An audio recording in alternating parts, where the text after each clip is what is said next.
دیکھیے بہو کہاں بیٹھا میں کہیں وہاں لگاؤ بہو جیسا آپ بھائی اور اوپر کے ایک اوپر کے دکھا دی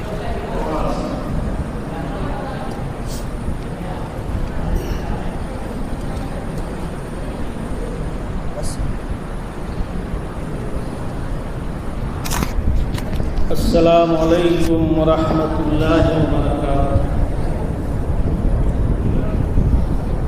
ان الحمد للہ نحمده ونستعینه ونستغفره ونعوذ باللہ من شرور انفسنا ومن سیئات اعمالنا من يهده اللہ فلا مضل له ومن يضلله فلا هادي له واشهد ان لا اله الا الله وحده لا شريك له واشهد ان محمدا عبده ورسوله اما بعد اعوذ بالله من الشيطان الرجيم بسم الله الرحمن الرحيم وَلَقَدْ كَرَّمْنَا بَنِي آدَمَ وَحَمَلْنَاهُمْ فِي الْبَرِّ وَالْبَحْرِ وَرَزَقْنَاهُم مِّنَ الطَّيِّبَاتِ وَفَضَّلْنَاهُمْ عَلَىٰ كَثِيرٍ مِّمَّنْ خَلَقْنَا تَفْضِيلًا وفي الحديث عن ابن مسعود رضي الله تعالى عنه قال قال رسول اللہ صلی اللہ علیہ وسلم لا احد اغیر من اللہ فبذلك حرم الفواحش ما ظہر منها وما بطن رواہ البخاری رب اشرح لی صدری ویسر لی امری واحلل عقدۃ من لسانی یفقهوا قولی سبحانک لا علم لنا الا ما علمتنا انک انت العلیم الحکیم قابل احترام سامعین و سامعات،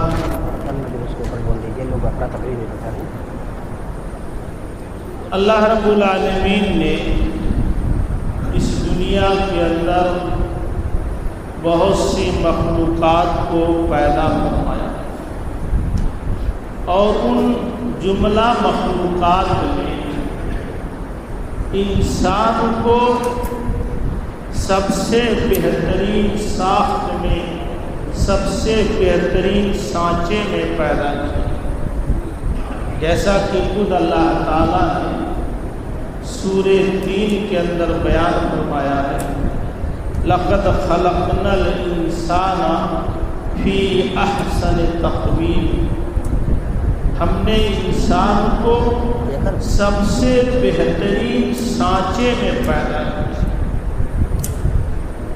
اللہ رب العالمین نے انسان کو اپنی بہت سی مخلوقات پر فضیلت اور برتری عطا کی، اسی لیے اس کو اشرف المخلوقات بھی کہا جاتا ہے۔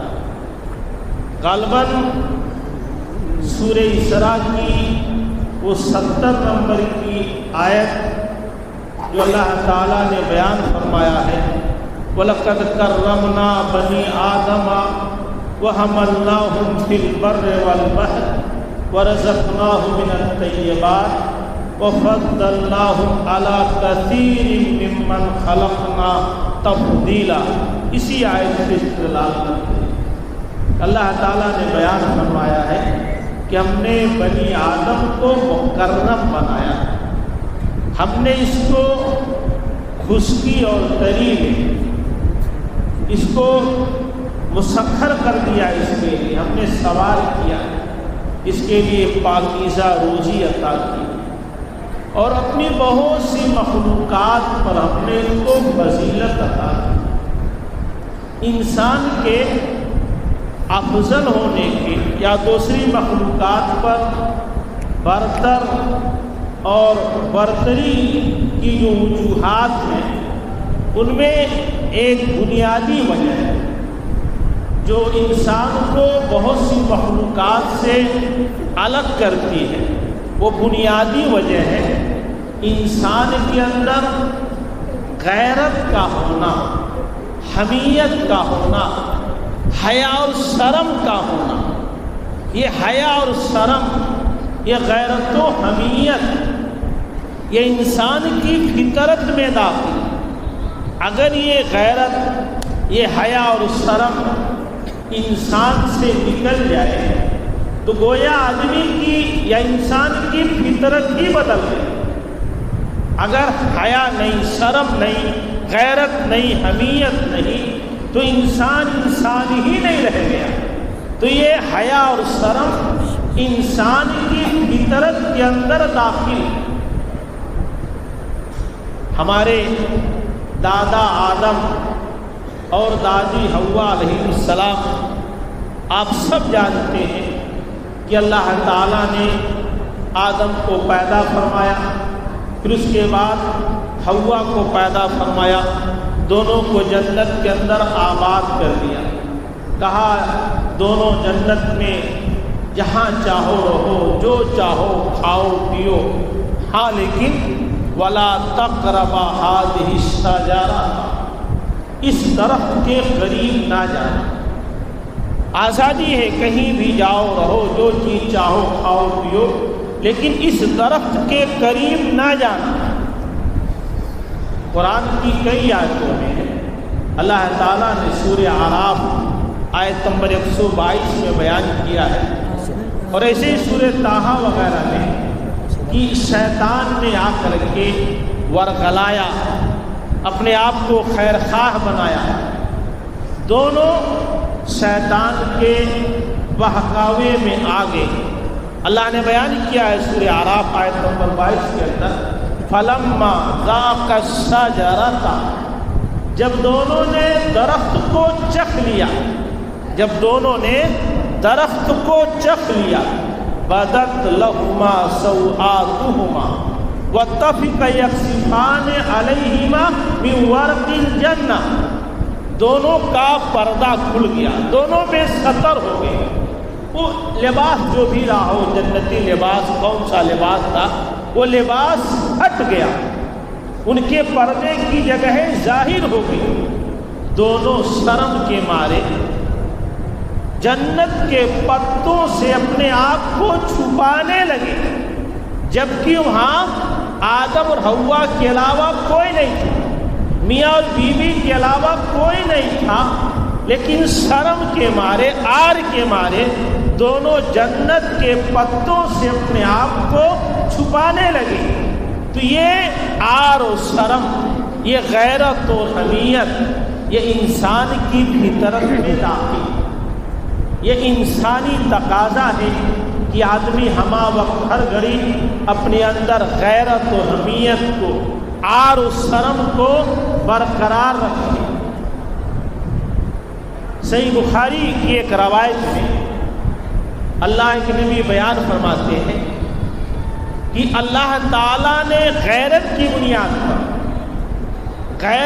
بنیاد پر تمام طرح کی بے حیائیوں کو، تمام طرح کی برائیوں کو، چاہے وہ ظاہری برائی ہو یا باطنی برائی ہو، چاہے وہ ڈھکی چھپی ہو یا ظاہر باہر ہو، تمام طرح کی برائیوں کو اللہ تعالیٰ نے غیرت ہی کی بنیاد پر حرام قرار دیا۔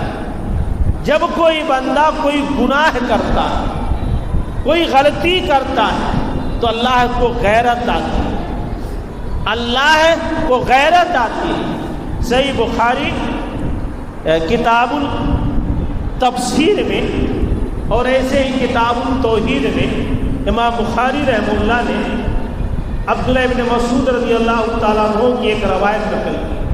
عبداللہ ابن مسعود رضی اللہ تعالیٰ عنہ کہتے ہیں، قال رسول اللہ صلی اللہ علیہ وسلم لا احد اغیر من اللہ، اللہ سے زیادہ کوئی غیرت مند نہیں ہے، فبذالک، بعض روایتوں من عدل ذالک، اسی وجہ سے، اسی غیرت کی وجہ سے حرم الفواحش ما ظہر منہا وما بطن، اللہ نے فواحش کو، بے حیائیوں کو، بدکاریوں کو، برائیوں کو اللہ نے حرام قرار دیا ہے، اسی بے حیائی کی وجہ سے، اسی غیرت کی وجہ سے۔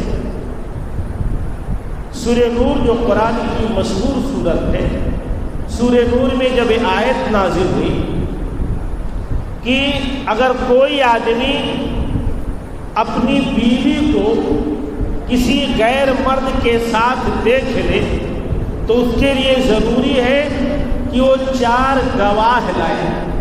یہ بات جب صحابہ میں مشہور ہوئی تو بعض صحابہ کو غیرت آئی کہ اس موقع پر جب ہم اپنی بیوی کو کسی اجنبی مرد کے ساتھ دیکھ لیں تو ہم جائیں گے گواہ ڈھونڈنے، ہم تو پہلی فرصت میں تلوار سے اس کی گردن مارتے ہیں۔ صحیح بخاری کتاب التوحید میں امام بخاری رحمہ اللہ نے ایک باب قائم کیا ہے، لا شخص اغیر من اللہ، اللہ سے زیادہ کوئی غیرت مند نہیں۔ اور اس باب کے تحت انہوں نے حضرت مغیرہ بن شعبہ رضی اللہ تعالیٰ عنہ کی روایت نقل کی۔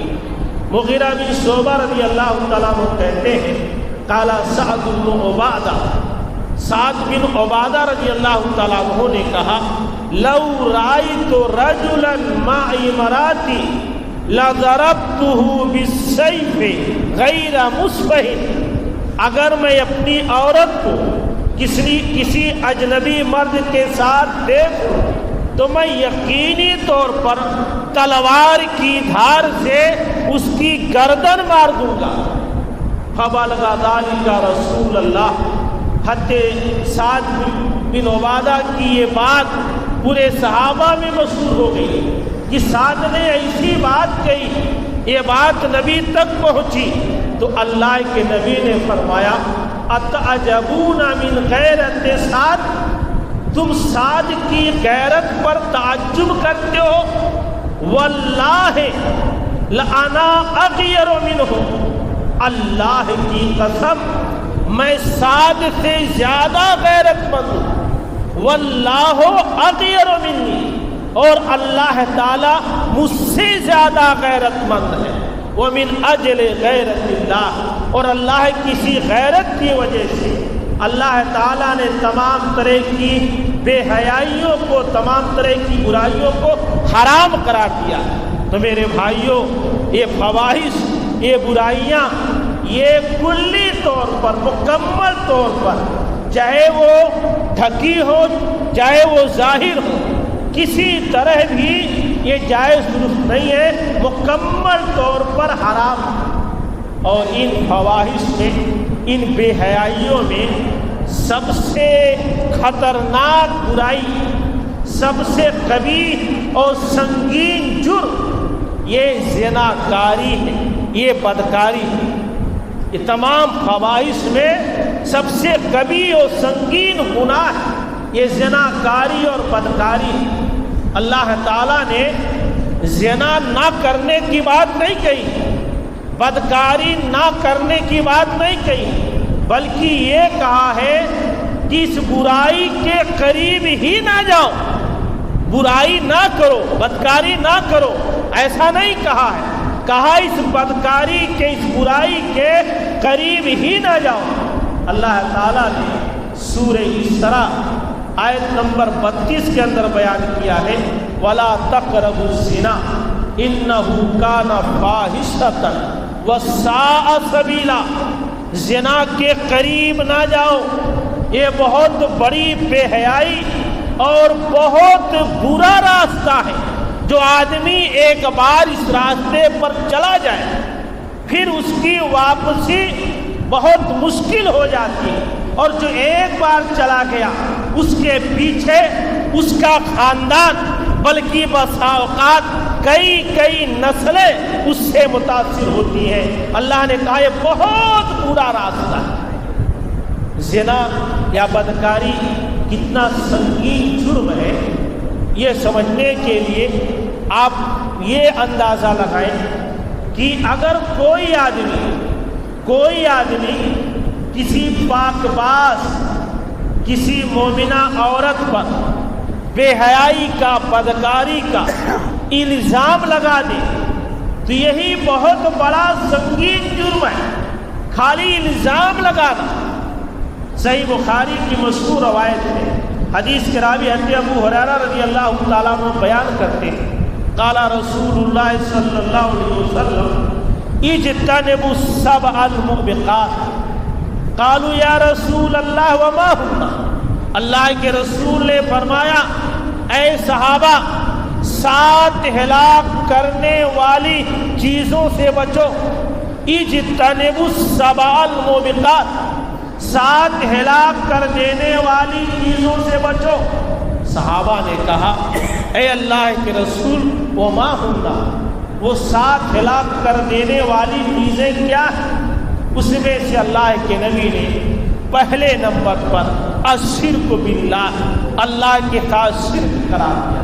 انہی 7 چیزوں میں ایک چیز ہے وَقَذْفُ الْمُحْصَنَاتِ الْمُؤْمِنَاتِ الْغَافِلَاتِ، کہ پاک باز بھولی بھالی برائیوں سے بے خبر عورتوں پر تہمت لگانا، سیدھی سادھی نیک صالح عورت پر بدکاری برائی کا الزام لگانا، یہ ہلاک کر دینے والا ہے۔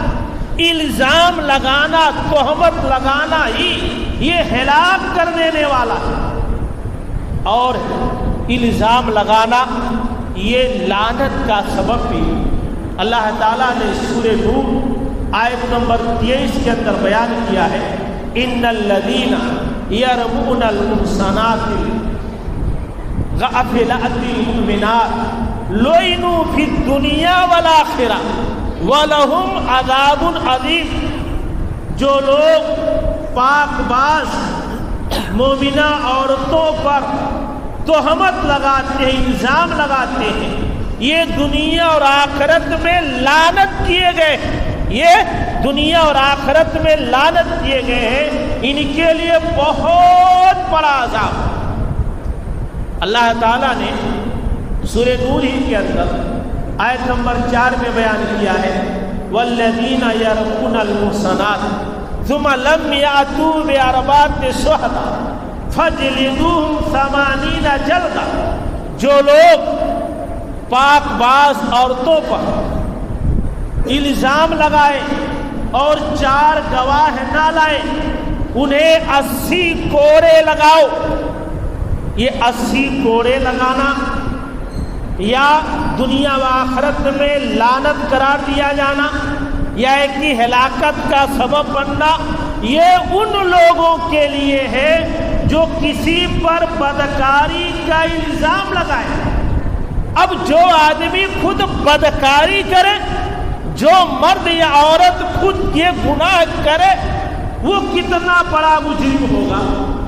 الزام لگانے والا اتنا بڑا مجرم کہ دنیا و آخرت میں ملعون ہے، بڑے عذاب کا مستحق ہے، 80 کوڑا کھانے کا مستحق ہے، وہ ہلاک ہو جانے والا ہے۔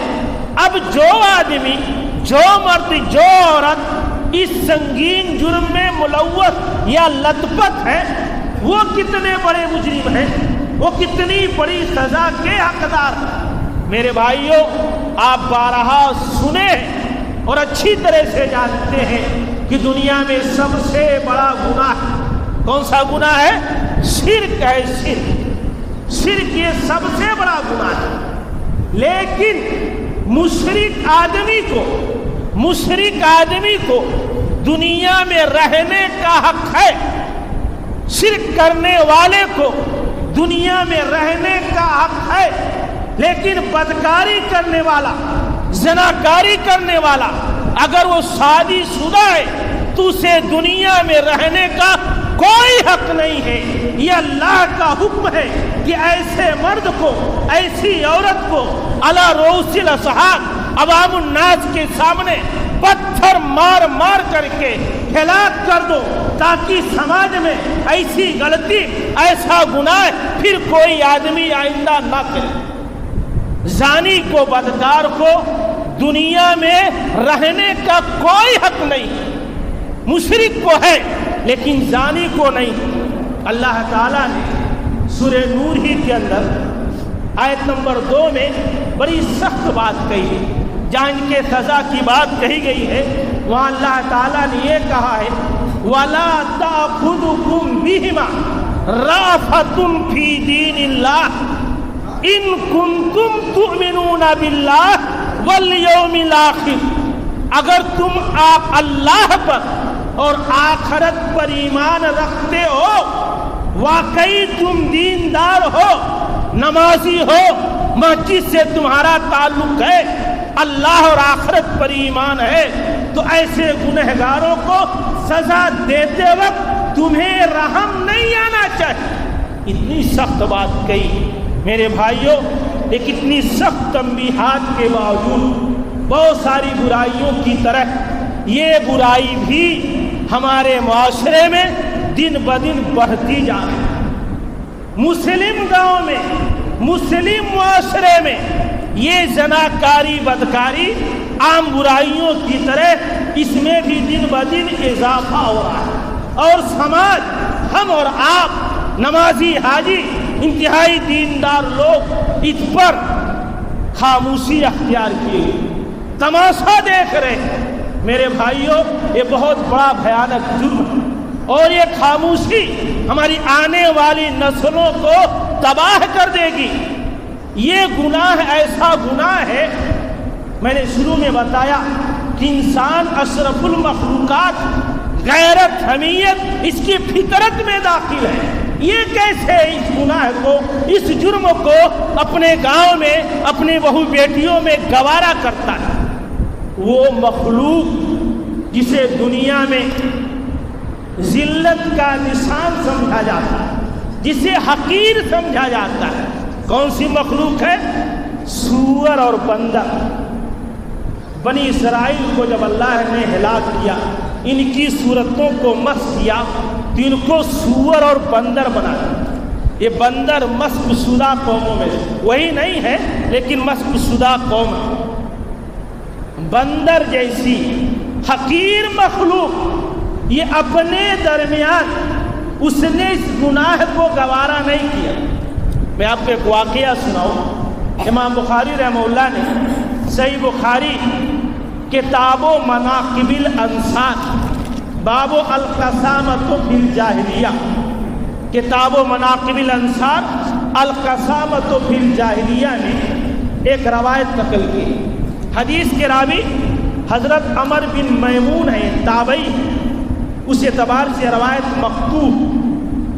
عمر بن میمون بیان کرتے ہیں کہ میں نے دور جاہلیت میں کچھ بندروں کو دیکھا کہ وہ بندر مل کر کے ایک بندریا کا رجم کر رہے ہیں۔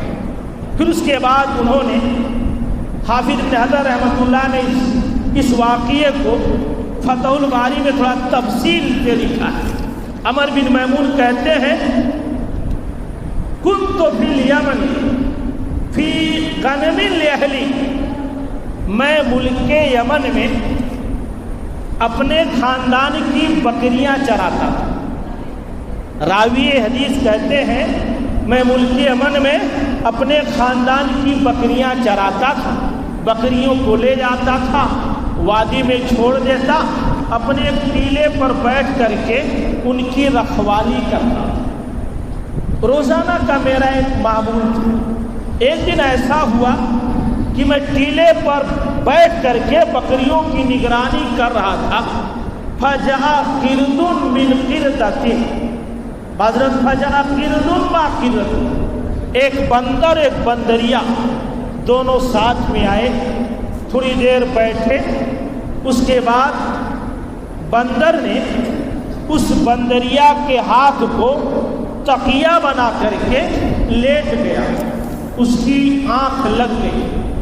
فجاء قرد اصغر منہ، اتنے میں ایک بندر آیا جو چھوٹے قد کا تھا، اصغر منہ، اس سے چھوٹا تھا، پہلے بندر سے چھوٹا تھا، فغمزہ، اس نے کچھ اشارہ کیا، غمزہ مطلب آنکھ سے اشارہ کیا، اس کے اشارے کے بعد اس بندریا نے بہت آہستہ سے اپنے ہاتھ کو اس بندر کے سرہانے سے نکالا، وَتَبِعْتُهُ، اور پیچھے پیچھے اس چھوٹے بندر کے ساتھ چلی، فَوَقَعَ عَلَيْهِ، دونوں نے بدکاری کی، ثُمَّ رَجَعَ، پھر وہ بندریا لوٹ کر کے آئی، اس کے بعد جَعَلَتْ تَدْخُلُ يَدَهَا، پھر آہستہ سے اس بندر کے سر کو اٹھا کر کے اپنے ہاتھ کو نیچے رکھ رہی تھی،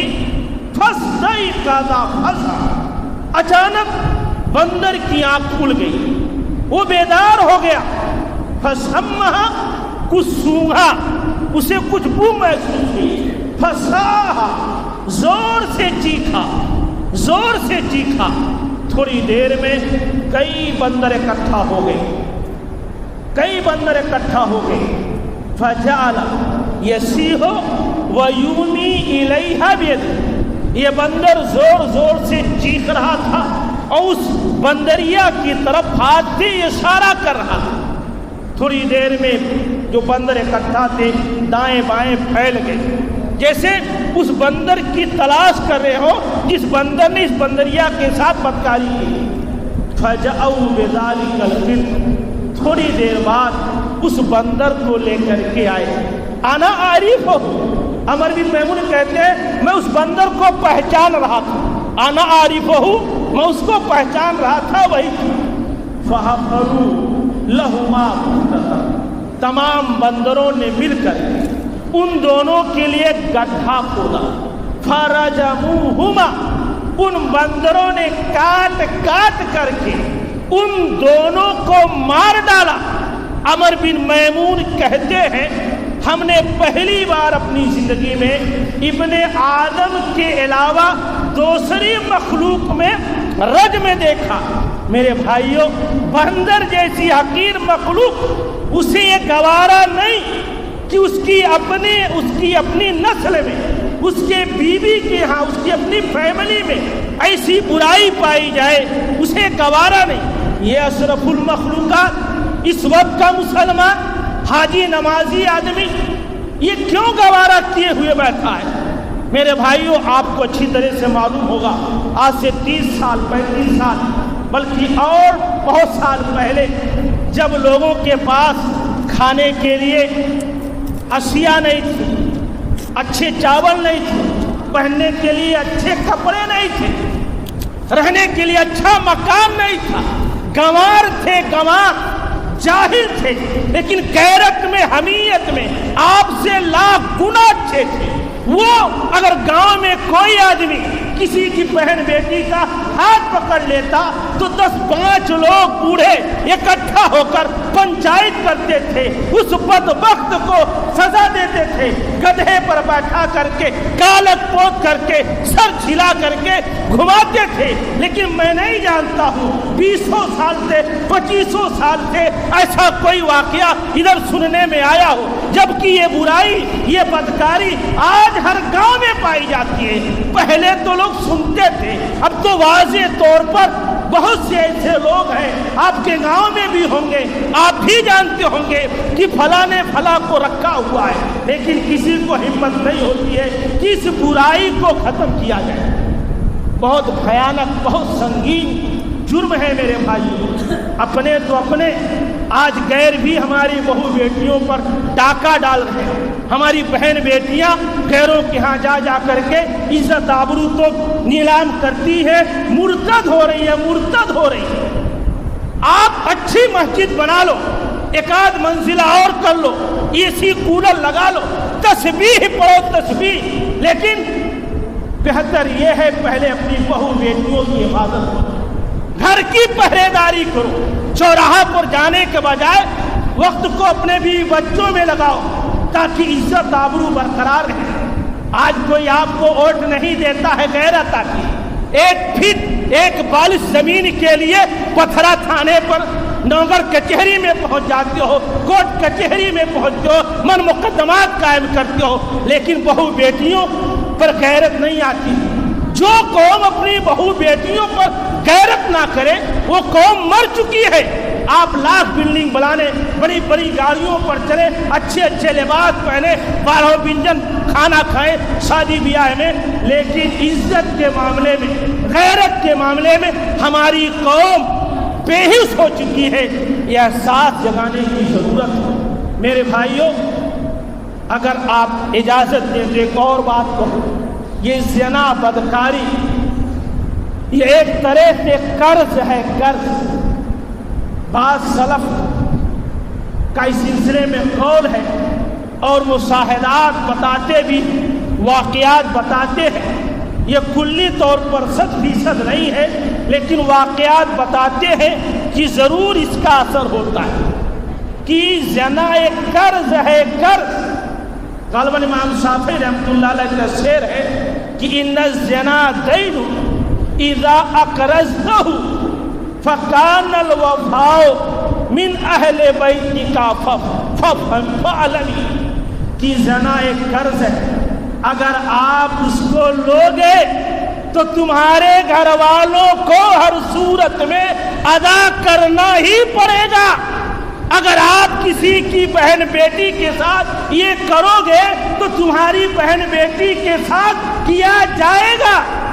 اور ایسا بھی دیکھا گیا ہے میرے بھائیوں، ہم اپنی بچیوں کو میکے میں بچا لیتے ہیں، پردہ کرا لیتے ہیں، شادی بیاہ کر دیتے ہیں، عزت آبرو سے ان کو رخصت کر دیتے ہیں، لیکن اللہ کی قسم یہی ہماری بیٹیاں جب 2 بچوں کی 4 بچوں کی ماں ہو جاتی ہے تو ان کے اندر بگاڑ آ جاتا ہے، کہیں نہ کہیں ان کے اندر برائی آ جاتی ہے۔ میرا اپنا تجزیہ ہے کہ ہماری کنواری بہنوں سے زیادہ یہ بہویں جو ہے، بہویں، ہماری بہویں زیادہ بگڑی، جن کے شوہر باہر رہتے ہیں، جو ساس سسر سے الگ ہیں، جن کے ہاتھوں میں بڑی بڑی موبائل ہے، جو بچوں کے علاج معالجہ کے بہانے گھروں سے نکلتی ہے، یہ کنواری بچیوں سے زیادہ بگڑی ہوئی ہے۔ ان کی حفاظت بہت ضروری ہے۔ بے غیرتی کی تو بہت ساری علامتیں ہمارے ہاں پائی جاتی ہیں۔ ہم لوگ ڈومریا گنج میں رہتے ہیں، مجھے 9 سال ہو گیا ڈومریا گنج میں رہتے ہیں، چاہے یہ سوناٹی سے راستہ جائے یا اتر بیما کا راستہ ہے یا شہیا پور سے جو راستہ ہے، ٹیمپو پہ بھر بھر کر کے یہ برقعے والیاں شہر پہنچتی، اور اللہ کی قسم آپ بھی دیکھ لیں تو غیرت سے مر جائیں کہ یہ برقعے والیاں وہ ڈرائیور کے بغل میں بیٹھتی ہیں۔ آج سے 25 سال 30 سال پہلے آپ کے اسی گاؤں میں اگر آپ کسی بھی محلے سے گزر جاتے ہوں گے، چاہے ہندو ہو چاہے مسلم ہو، اگر وہ چارپائی پر بیٹھی ہوتی تو جلدی سے کھڑی ہو کر کے چہرہ دوسری طرف کر لیتی، پلو گرا لیتی، اپنا چہرہ ڈھک لیتی، لیکن یہ بے غیرت وہ ڈرائیور کے بغل میں بیٹھتی ہے۔ تھوڑا سا انتظار کر لو، دوسرا آٹو آئے اس پر بیٹھ کے جاؤ، لیکن ڈرائیور کے بغل میں بیٹھ۔ جتنی قباحت، جتنی برائی ہماری مسلم خواتین میں ہے، اتنی برائی ابھی غیروں میں نہیں آئی۔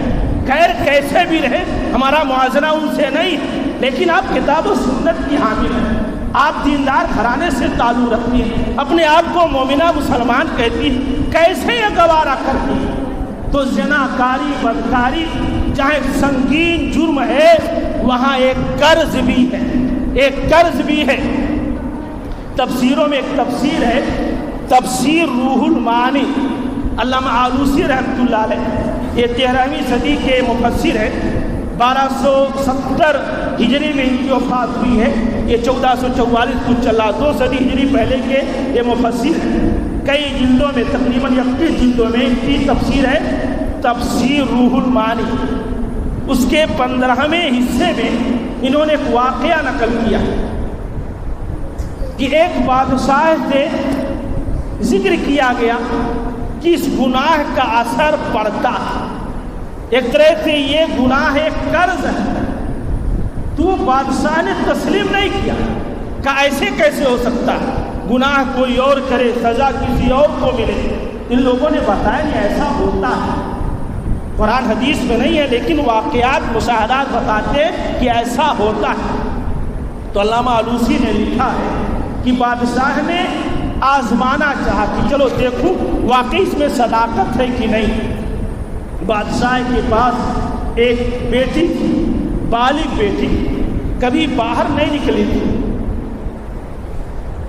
ایک دن اس نے خادمہ کے ساتھ بغیر حجاب کے، بغیر نقاب کے، کھلے چہرے کے ساتھ بازار بھیجا اور خادمہ کو تاکید کر دی کہ پورا بازار گھما کے لاؤ، کسی سے کچھ مت کہنا. خادمہ اس بیٹی کو لے کر کے بازار کا چکر لگانے لگے. جس نے بھی دیکھا خادمہ کو، ملازمہ کو، وہ سمجھ گئے کہ بادشاہ کی خادمہ ہے، شاید بادشاہ کی بیٹی ہے جا رہی ہے. سب نے سر جھکا لیا، کسی نے کچھ نہیں کہا. حتیٰ کہ بازار سے واپس آ کر کے گیٹ کے اندر داخل ہوئی، کسی نے کچھ نہیں کہا. بادشاہ کے پاس خادمہ پہنچی. بادشاہ نے پوچھا کہ کچھ واقعہ ہوا. خادمہ نے کہا بادشاہ سلامت، پورے شہر کا ہم نے چکر لگایا، جس نے بھی دیکھا اس کی نگاہ جھک گئی. لیکن جب گیٹ کے اندر ہم داخل ہو رہے تھے تو ایک نوجوان تیزی سے آیا اور آپ کی بچی کا بوسہ لے کر بھاگ گیا.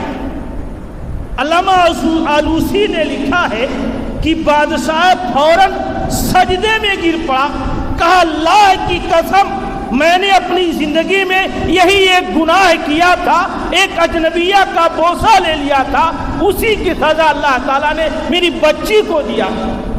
انہیں ایک اور واقعہ لکھا ہے کہ ایک سونار تھا، سونا بیچتا تھا، کنگن چوڑیاں بیچتا تھا، برسوں سے کام کرتا تھا. اس کی یہاں ایک ملازم تھا، بڑا شریف، بڑا اچھا، کبھی کچھ نہیں کہا. ایک دن سونار گھر شام میں واپس آیا تو اس کی بیوی نے کہا کہ آج کچھ ہوا ہے؟ سونار نے کہا نہیں کچھ نہیں ہوا. کہا نہیں یاد کرو کچھ ہوا ہے؟ کہا نہیں دکان پہ تو کوئی ایسی بات نہیں ہوئی، پورا دن گزر گیا. کہا نہیں یاد کرو ہو سکتا ہے کچھ. تھوڑی دیر بعد یاد کرنے کے بعد اس نے کہا کہ ہاں ایک خاتون آئی تھی اور مجھ سے کنگن پہننے کے لیے کہا تو میں نے اس کو کنگن پہنایا، لیکن کنگن پہناتے وقت میری نیت خراب ہو گئی، غلط نیت سے میں نے اس کے ہاتھ کو پکڑا. اس سونار کی بیوی نے کہا اللہ کی قسم یہ ملازم 20 سال سے میرے گھر میں تھا، کبھی اس کو جرات نہیں ہوئی تھی مجھے چھیڑنے کی، آج یہ مجھے چھیڑ رہا تھا.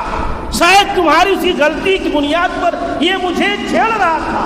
میرے بھائیوں ایسے بہت سے واقعات ہیں، اگر آپ عبرت سے کھلی آنکھوں سے دیکھو تو آپ بھی دیکھو گاؤں علاقے میں جن کے باپ تھے کیسے کیسے آج ان کے گھروں میں، پہلے کیا تھا بڑے بڑے چودھری لوگ غریبوں کی عورتوں کو رکھیل بنا لیتے، آج انہی کی اولادیں ڈرائیور بن کے، ملازم بن کے بڑے بڑے لوگوں کی بیٹیوں کے ساتھ یہ غلطیاں کر رہے ہیں. یہ ہو رہا ہے میرے بھائیوں. بہت سے گاؤں میں ایسے واقعات، چھوٹی چھوٹی برادریوں کے ساتھ مسلم بچیاں بھاگ گئی ہیں، اچھے خاصے پڑھے لکھے لوگوں کی بچیاں بھی بھاگ گئی ہیں. میرا اپنا تجزیہ ہے، آپ اتفاق کریں یا نہ کریں، یہ کہیں نہ کہیں ہمارے اجداد نے، ہمارے باپوں نے، ہم نے یہ غلطی کی ہے جس کی سزا اللہ تعالیٰ ہماری اولادوں کے ذریعہ ہم کو دے رہا ہے. یہ زنا بدکاری ایک قرض بھی ہے، جیسے قرض کی ادائیگی ہر صورت میں اولاد کو ادا کرنی پڑتی ہے، ایسی اس گناہ کی ادائیگی بھی، چاہے وہ بچی ہماری بوڑھی ہی کیوں نہ ہو جائے، بیوی ہماری بوڑھی ہی کیوں نہ ہو جائے، کہیں نہ کہیں وہ مائل ہو جائے گی غلطی کی طرف. تو اس سنگین گناہ سے، اس بھیانک جرم سے اپنے آپ کو بچائیے. اگر کبھی زندگی میں غلطی ہوئی ہے تو سچی نیت سے، خلوص دل سے اللہ تعالیٰ سے توبہ کیجیے، بہن بیٹیوں کی حفاظت کیجیے، اس پر غیرت کا ثبوت کیجیے، کم کھائیے، چھوٹے مکان میں رہیے، چھوٹی سواری پر گزارا کیجیے، لیکن بہو بیٹیوں کی حفاظت کیجیے، کڑی نظر رکھیے۔ اگر وہی ہمارے پاس نہیں رہے، وہی عزت ہم کما بیٹھے، تو ہم لاکھ تسبیح پڑھیں اور پوری کریازاری کے ساتھ اللہ کے گھر میں بیٹھے۔ میں نے پھر کہا کہ اور بڑی بڑی مسجدیں بنا لو اور دیندار بن جاؤ، لیکن وہ پہلو ہمارا کمزور ہوتا جا رہا ہے۔ ہمیں بڑی خوشی ہوئی، آپ کے ہاں پہلی بار آنا ہوا کہ آپ پروگرام رکھتے ہیں، اور میں چاہوں گا کہ اس قسم کے پروگرام آپ کے اگر 15 روزہ نہیں تو ماہانہ ایک پروگرام ضرور ہونا چاہیے۔ ایک بار مردوں کے لیے ہو، ایک بار عورتوں کے لیے ہو۔ مردوں کے لیے آپ علماء بلائیے، عورتوں کے لیے بھی خاص مضامین رکھیے، مکمل ان کی تربیت کی جائے، ان کی حفاظت کا بندوبست کیا جائے، تب انشاءاللہ ہماری بہو بیٹیوں کی حفاظت ہو سکتی ہے۔ اللہ تعالیٰ ہم سب کو کتاب و سنت کی صحیح و سچی سمجھتا فرمائے، کتاب و سنت کی روشنی میں زندگی گزارنے کی توفیق عطا فرمائے۔ جب تک دنیا میں زندہ رکھی ایمان اسلام پر زندہ رکھے، جب ہمارا خاتمہ ہو ایمان اسلام پر ہو۔ آمین۔ السلام علیکم ورحمۃ اللہ وبرکاتہ۔